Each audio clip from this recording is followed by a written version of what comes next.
저는 필기 안녕하세요 여러분, 주인장입니다. 오늘 얘는 뭐냐면 실기 시험을 준비를 하려고 책을 다시 샀어요. 원래 실기 시험 책이 친구가 줘가지고 있었는데 안 할 것 같다 해서 실기책을 시원하게 버렸는데 버리고 나서 한 2달인가 있다가 지금 요렇게 이런 상황이 생겨버린 거고요. 왜 애주일이냐?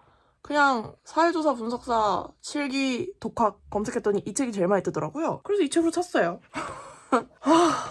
샀으니까 해야죠. 저는 책을 사면 해요. 책값이 아까워서. 제가 진짜 오랜만에 자격증 콘텐츠를 들고 왔는데요.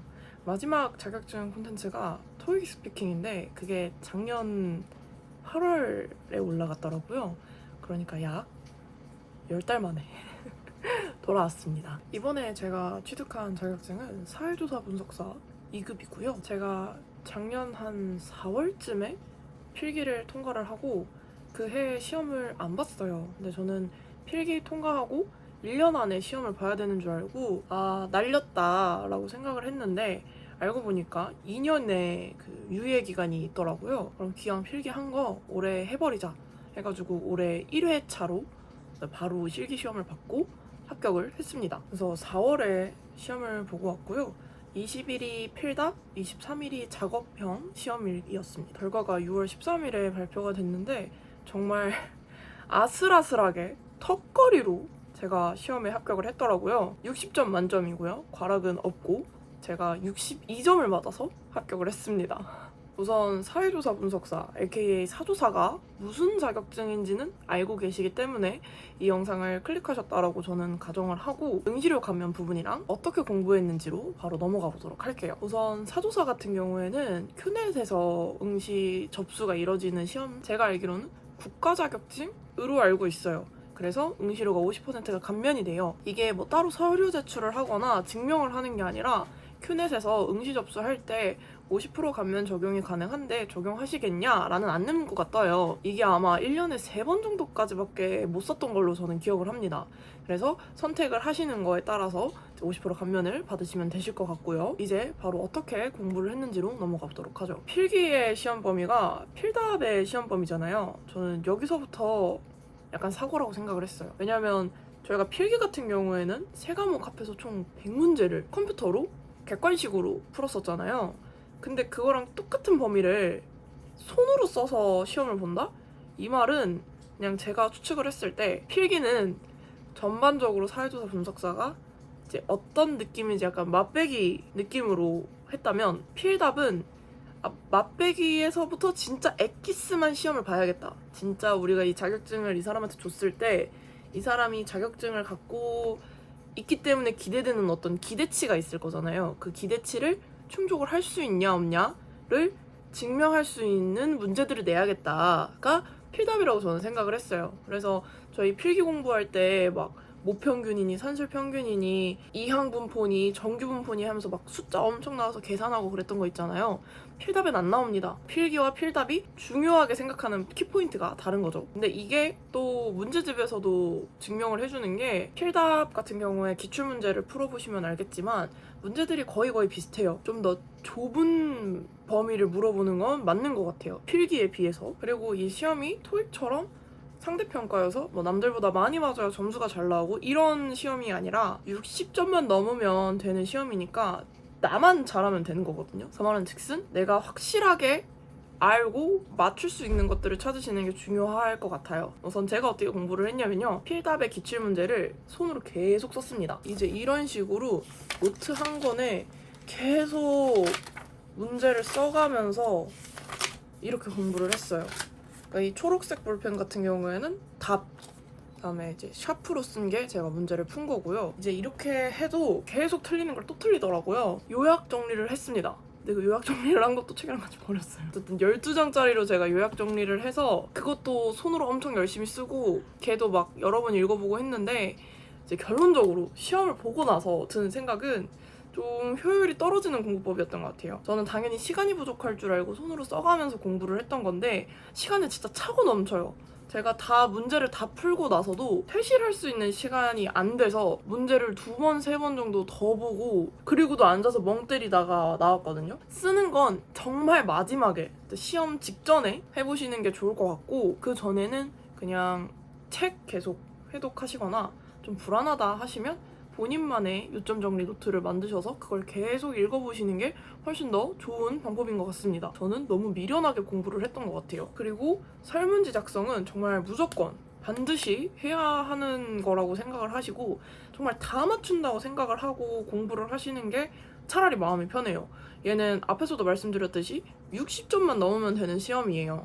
극단적으로 말해서 필답에서 60점 만점을 맞아버리면 작업이 빵점이 나와도 통과하는 시험인 거죠. 과락이 없으니까. 극단적으로 예시를 들면요. 필답에서 최대한 많은 점수를 가지고 갈수록 작업형을 좀 널널하게 준비하셔도 된다는 뜻이거든요. 그래서 설문지 파트는 그냥 다 맞춘다고 생각을 하고 공부를 하시는 게 좋습니다. 앞에 문제를 훨씬 더 가벼운 마음으로 접할 수 있어요. 설문지가 절대 어려운 게 아니라 이런 식으로 설문 그 문항이랑 보기에 대한 조건을 줘요. 조사자의 연봉에 대해서 물어볼 건데 뭐 얼마 단위로 몇 개의 보기로 물어봐라 이런 식으로요. 그러면 이제 이런 식으로 적어주면 되는 겁니다. 그거에 맞게. 근데 이게 그렇게 어렵지 않아요. 설문지 작성 파트를 금방 감을 잡으실 수 있는 파트여서 설문지를 먼저 하시고 그리고 나서 필답 기출을 푸시는 게 심리적으로 훨씬 안정이 되니까요. 그런 방식도 생각을 해보시는 게 좋을 것 같아요. 그리고 제가 얘를 한 달을 준비를 했는데 뭔가 좀 계속 아리까리한 거예요. 시험 그 기출 푸는 게 계속 틀린 것도 틀리고 안 외워지고 이걸 외우면 저걸 까먹고 이런 식이니까 이거 뭐 이번에 못하겠는데? 라는 생각이 들어서 제가 작업형을 공부를 안 하고 있었어요. 필답을 보는 그날까지. 그리고 필답을 보고 나왔는데 제 목표가 사실 반타작이었거든요. 근데 무조건 반타작을 넘은 것 같은 거예요. 모르는 건 있었는데 100% 틀린 거를 다 제외해도 무조건 30점이 넘는 수준? 합격을 해야겠다 라는 생각이 20날 든 거죠. 23일에 작업형 시험인데 20, 21, 22, 3일 동안 작업을 공부를 해서 23일날 작업 시험을 봤습니다. 작업 시험 점수는 23점이고요.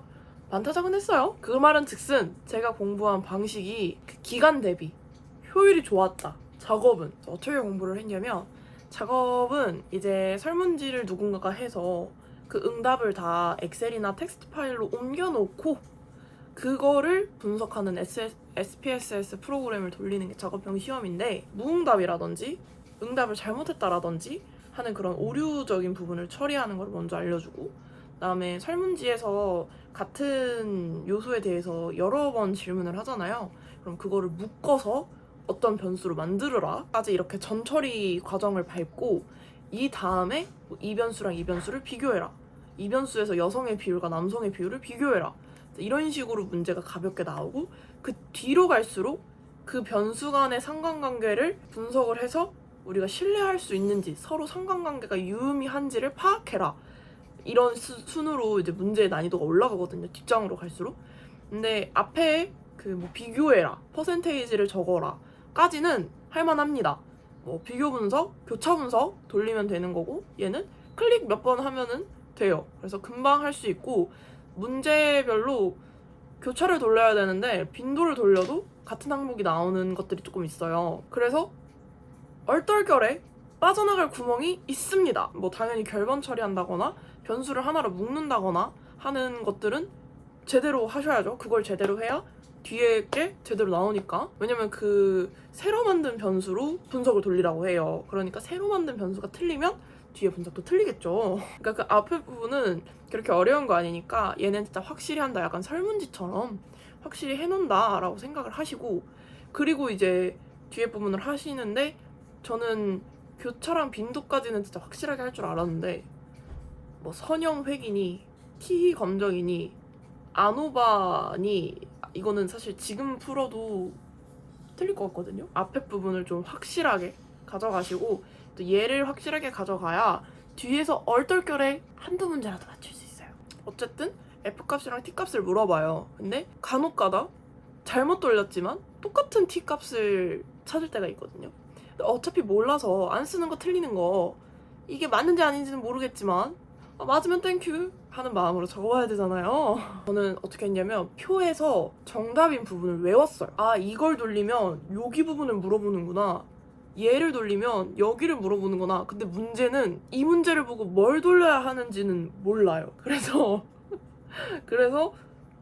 그걸 외운 거고, 왜냐면 물어보는 t 값이 가끔가다 둘이 똑같을 때도 있고 둘이 다를 때도 있고, 근데 그거는 제가 왜 그게 그런지까지는 모르기 때문에 아는 만큼 했고, 아는 만큼이 반타작이 넘으려면 앞에 결번 처리라든지 변수를 새로 만드는 거라든지 교차나 빈도 분석은 확실하게 하고 가셔야 된다. 그렇게 해서 턱걸이로 62점 사도사 합격을 해서 자격증 취득을 했습니다. 지금 와서 제가 생각해보면 필기도 턱걸이였거든요. 그러니까 그 필기라는 지식이 이제 모래성 위에 제가 쌓았는데 그것도 1년이 지났잖아요.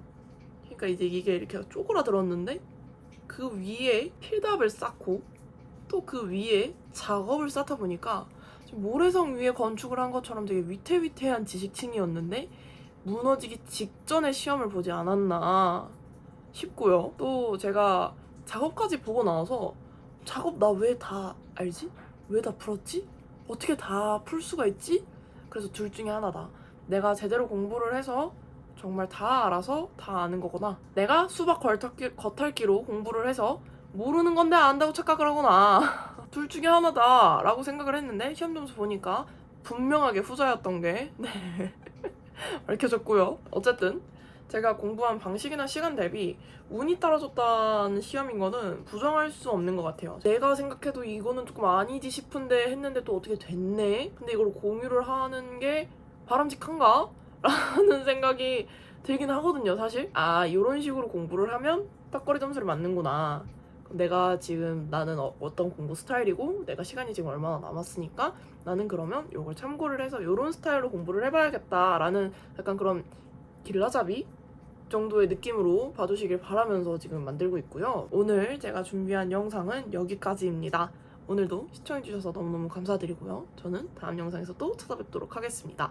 혹시 추천하고 싶은 자격증이 있으시다면 댓글로 알려주세요. 제가 도전해보겠습니다. 대신에 시간은 얼마나 걸릴진 몰라요. 네, 오늘도 시청해주셔서 감사합니다. 저는 다음 영상에서 또 찾아뵙도록 할게요. 다음 영상에서 만나요. 안녕!